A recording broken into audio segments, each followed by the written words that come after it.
Bom dia, Radiodiálise. Aqui quem fala é o Lucas Luz. Sejam bem-vindos ao podcast do Nefropapers, o nosso querido podcast que conversa sobre nefrologia.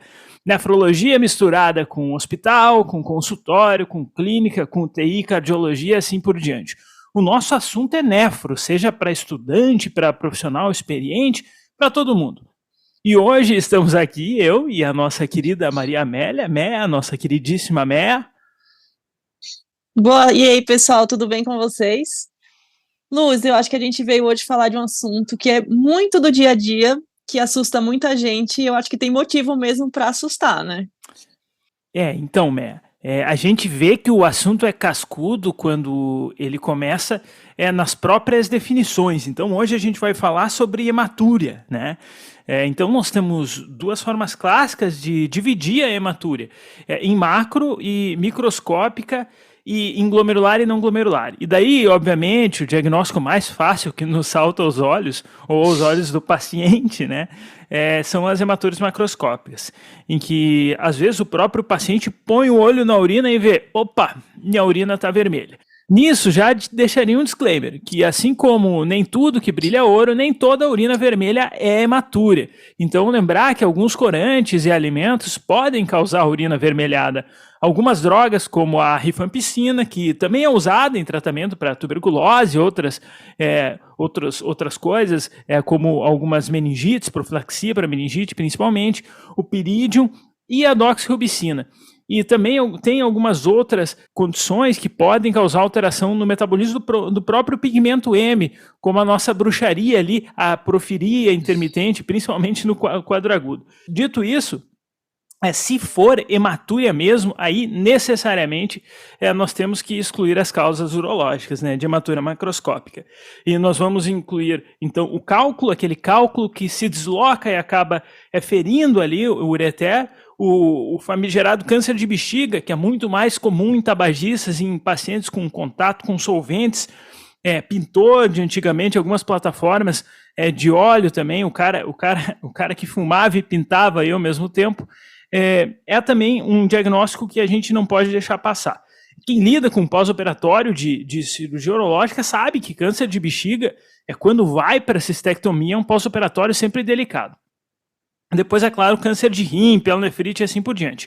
Aí, para dar continuidade para o nosso podcast de forma menos sangrenta, né, com o perdão do péssimo trocadilho, podemos falar das hematúrias microscópicas.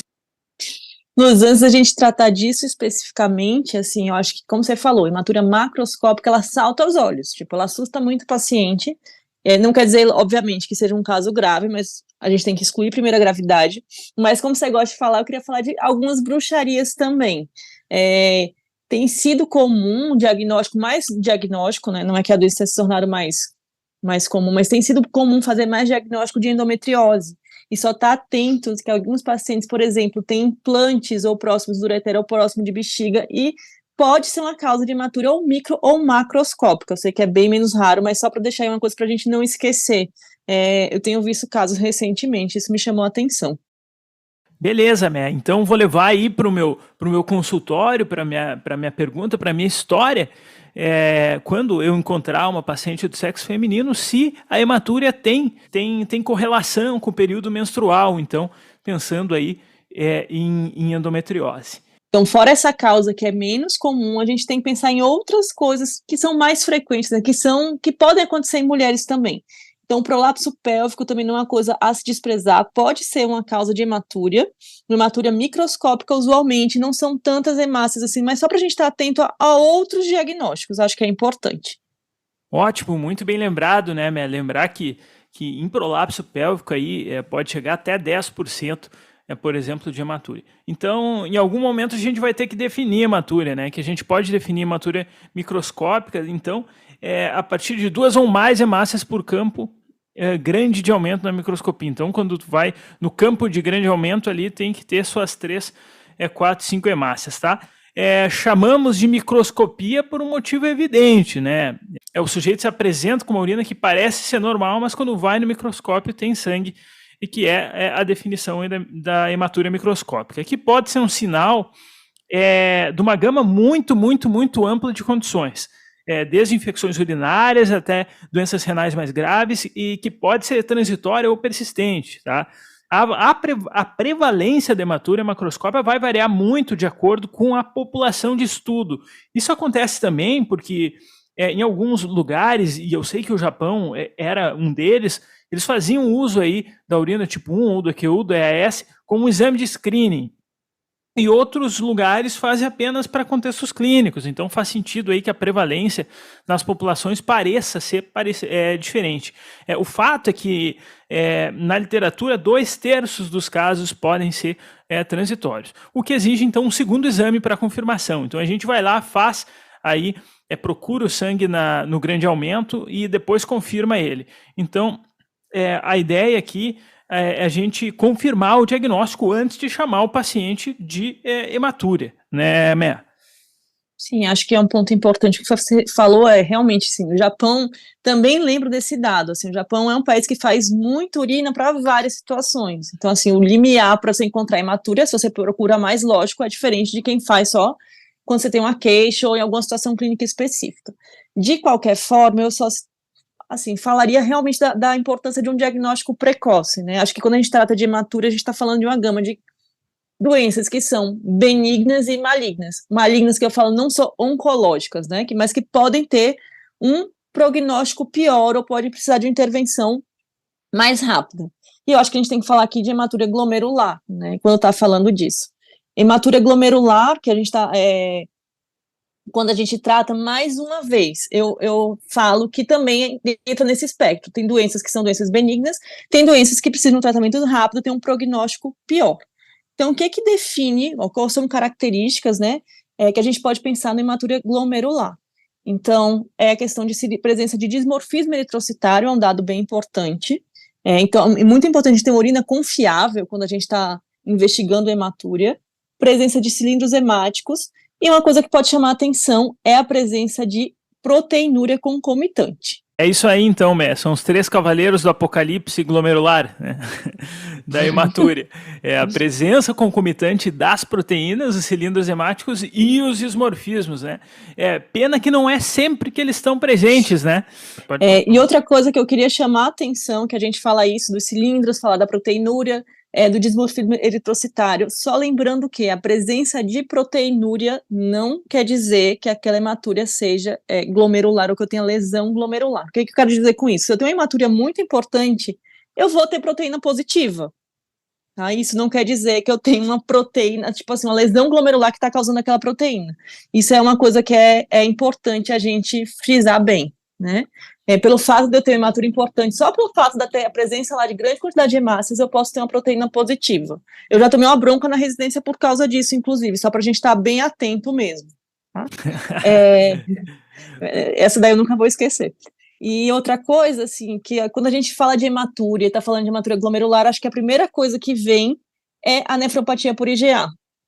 Que eu acho que nos pesadelos, uma das decepções da minha vida é que era bom quando a IgA era só hematúria e mais nada, né? A gente sabe também hoje, quem vive muito dentro da nefro sabe disso. A IgA ela tem espectros muito variáveis.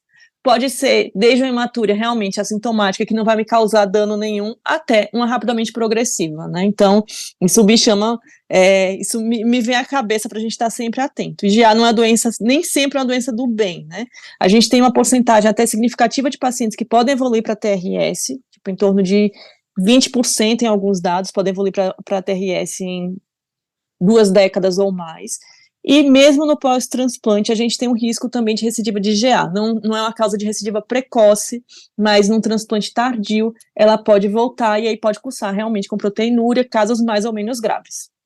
E a IgA, né, é uma doença clássica nefrológica, porque ela tem um score, que é o score que nos ajuda muito nas decisões clínicas, principalmente para definir a imunossupressão, que é a classificação ou sistema de Oxford. Você vai acabar lendo no laudo como MEST-C, o paciente vai lá, faz a biópsia renal, tá com hematúria, aparece um o laudo ele te mostra sugestivo de GA e já te dá o MST, que vai levar em consideração 5 características histológicas que podem estar presentes na doença, né?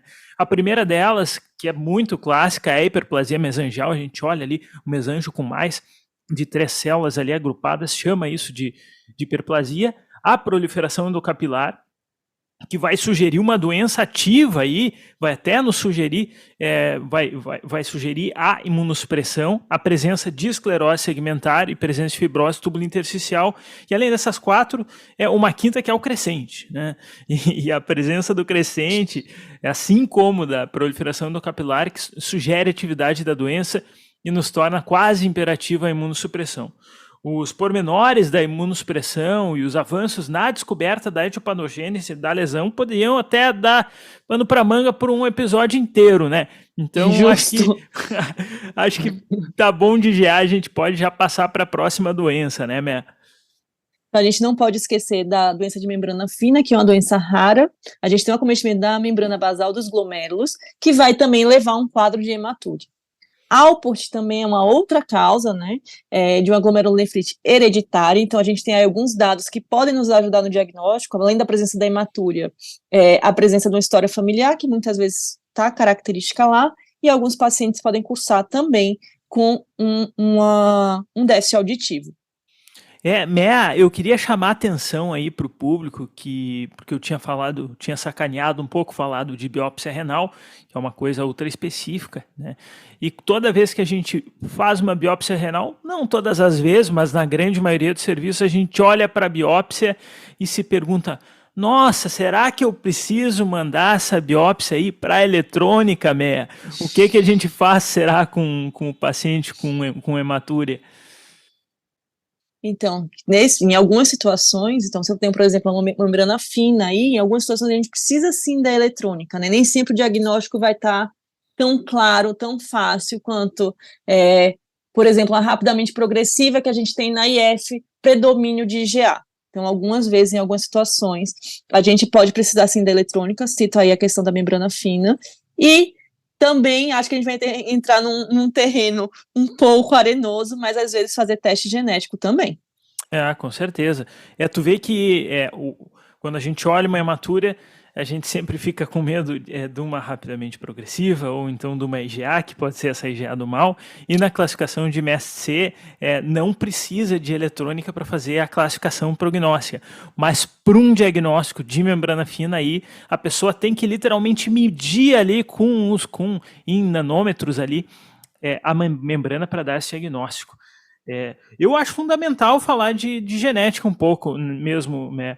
A síndrome de Alport, que pode ou não vir sozinha, pode vir com anormalidade ocular, perda auditiva neurosensorial, pode ou não ser apenas recessivo, né? É fato que quando falamos nas mutações patogênicas clássicas do gene do colágeno 4A3 e 4A4, trata-se de um padrão recessivo, mas as mutações aí do colágeno 4A5 é ligado ao cromossomo X. E além disso, tem uma coisa muito interessante, que a síndrome de Alport ela pode até seguir uma herança digênica, então, que é a presença de 2 mutações patogênicas em genes diferentes do colágeno tipo 4. E eu vou parar por aqui, porque senão eu vou ficar a vida inteira falando de genética, né? Mas eu acho que a gente pode passar para as outras glomerulopatias, então. Justo, a única coisa que é complementar, assim, genética pode assustar, ainda me assusta um pouco, mas assim, a gente vem tentando, vem conseguindo utilizar mais para fazer diagnósticos que antes a gente não tinha, né? Então é interessante isso daí. E a interpretação, ela é difícil, porque mesmo aqui falando de membrana fina e falando de Alport, eles podem ter alterações no colágeno 4A4, 4A3, né? Então, tu pode ter alterações, às vezes, no mesmo gene que podem definir doenças diferentes, né? É bem complexo mesmo. Justo. Complexo dá medo, mas estamos aí para aprender também. A gente pode ter também hematúria em outras glomerulopatias, né? Então, penso nas mais variadas situações. A gente pode ter, por exemplo, a membrana proliferativa, que vai cursar também com hematúria. Só chamar a atenção aqui que diabetes, até o próprio diabetes, não costuma ter hematúria, mas se a gente tem um pouco de hematúria num paciente que tem doença renal do diabetes, isso também não é uma coisa assim de criar espanto, né? A própria questão da gente ver a atividade em nefrite lúpica, tudo, a hematura vai ajudar em tudo isso. Questão do tratamento, daí vai depender realmente de que doença estamos lidando e se ela precisa de imunossupressão ou não, é ver situações específicas, né? Meia, aí eu vou te fazer a pergunta que eu sei que tu vai responder, porque para quem não sabe, a Meia foi minha preceptora, né? Então, as coisas mudam, mas não tanto assim, né? Então, chega um paciente com hematúria no pronto-socorro, né? E a gente sabe que hematúria e insuficiência renal aguda, todo mundo tem medo ali no pronto-socorro, né? Isso tem um motivo específico, né? Que é o medo da GNRP. E aí, beleza, a pessoa sempre, o paciente termina em biópsia, né? Excetuando se for um cálculo obstrutivo e assim, ou assim por diante, né? E isso é uma coisa justificada, às vezes pulsa antes da biópsia, até pode ser nefrite lúpica e assim por diante. Mas tem uma outra situação, né? Que é aquele paciente que tem hematúria microscópica e tem proteinúria, né? E muitas vezes nós temos que definir a biópsia, fazer a biópsia ou não, porque a grande maioria dos pacientes com hematúria, eles têm hematúria intermitente ou uma hematúria benigna, e o paciente tem uma função renal normal. O quanto de proteína tu considera aí para fazer uma biópsia, Mer? E aí depende também se eu tenho etiologia clara ou não. Por exemplo, no quadro de lúpus, a gente tem um limiar para biópsia muito mais baixo, né? Em outras situações, daí eu acho que a gente tem que pensar, é um paciente que eu estou pensando rapidamente progressiva, talvez eu vá programar a biópsia e pulso independente ou não preciso ter uma proteinúria tão grande, né? Em outras situações, muitas vezes a gente usa aquele parâmetro de 1 grama, mas como eu falei, situação variável. Por exemplo, paciente que tem um pouco de hematúria e tem diabetes, tem 1 grama de proteinúria, se ele tem aquela diabetes com complicação, 1 grama não vai me assustar. Por outro lado, um paciente que tem um quadro de lúpus, está fazendo hematúria e tem 1 grama de proteinúria, isso eu não tenho dúvida que eu vou indicar a biópsia. E o paciente que não tem diagnóstico? E se tem disfunção, muitas vezes a gente vai indicar biópsia também.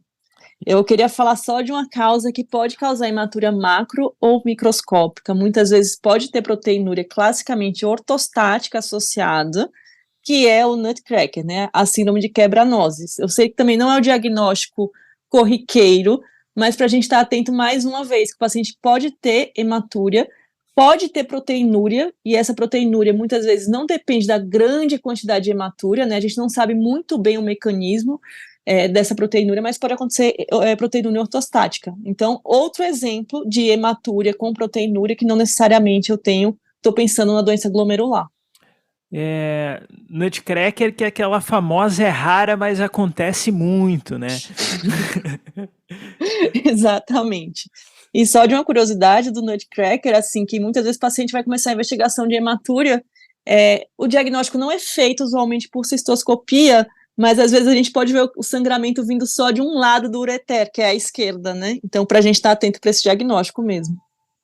Bom, já que a gente falou aí, provavelmente, das principais causas glomerulares, e aí, volto a repetir, são muitas, na verdade. Tu pega uma vasculite ANCA positivo, vai ter hematúria microscópica, né?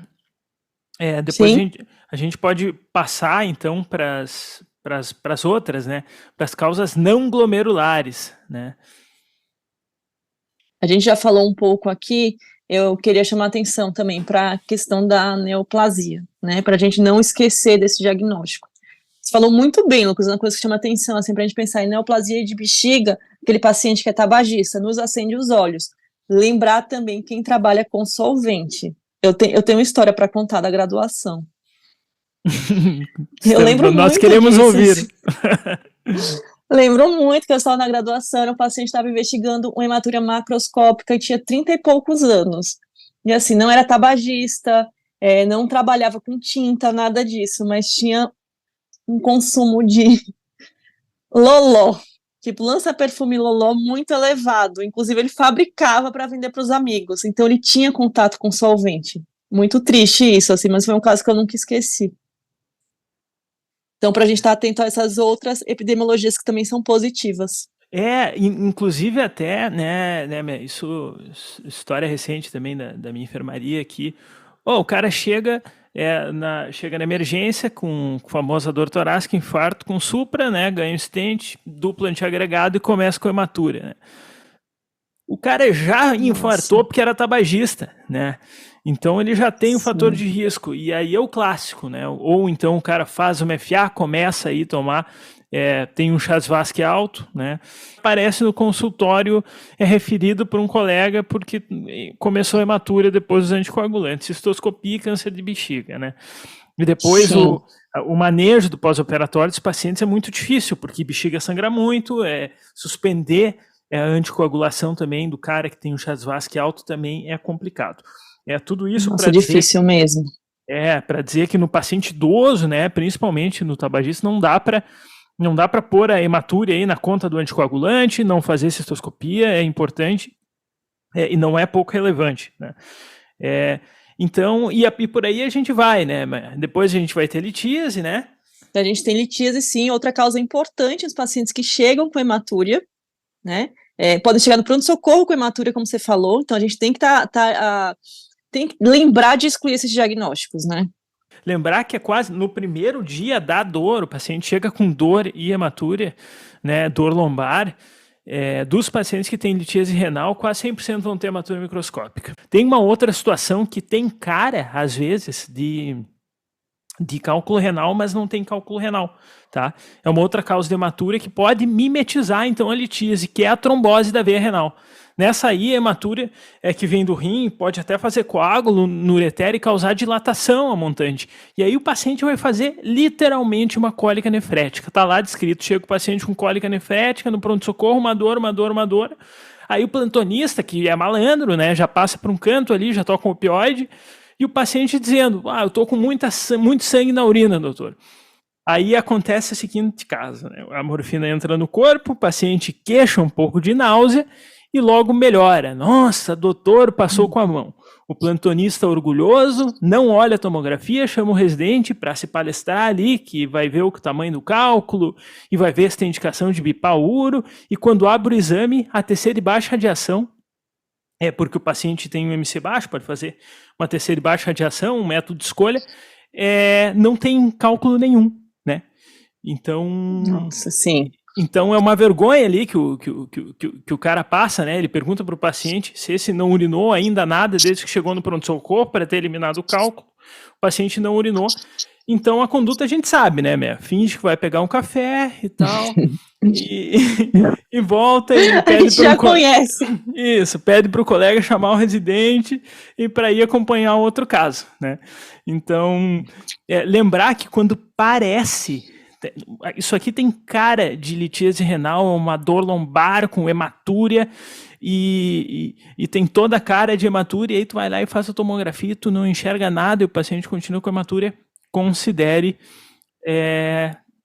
Pode chamar o residente para ver, não tem problema, mas considere trombose de veia renal.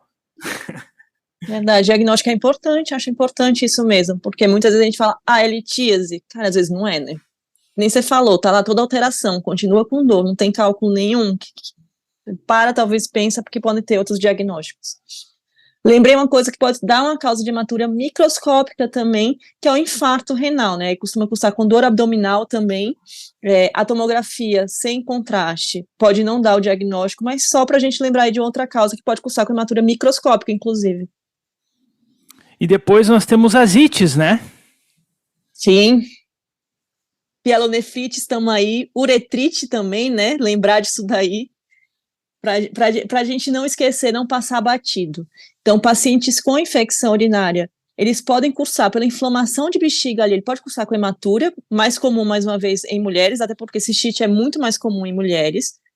Prostatite, lembrar de uma causa também de ITU, né, paciente com sintoma urinário, paciente normalmente mais idoso, podem cursar com hematúria também, então é importante fazer esse diagnóstico. E uretrites, aí entram vários diagnósticos, várias etiologias, né? Acho que isso a gente também não pode passar batido. São diagnósticos que podem passar desapercebidos, né? A gente pode passar por cima. Foi um cálculo aí que saiu, às vezes não é, pode ter outra coisa. Tudo bem, quando a gente fala de infecção, normalmente a gente tem outros sintomas urinários associados, né? Pode ter uma polaciúria aí associada, disúria, mas para a gente não deixar tudo na conta da litíase aí. Não dá para deixar na conta da litíase, e até olhando a uretrite, me veio um dado ali da urina tipo 1, que pode nos ajudar, que são os nitritos, né?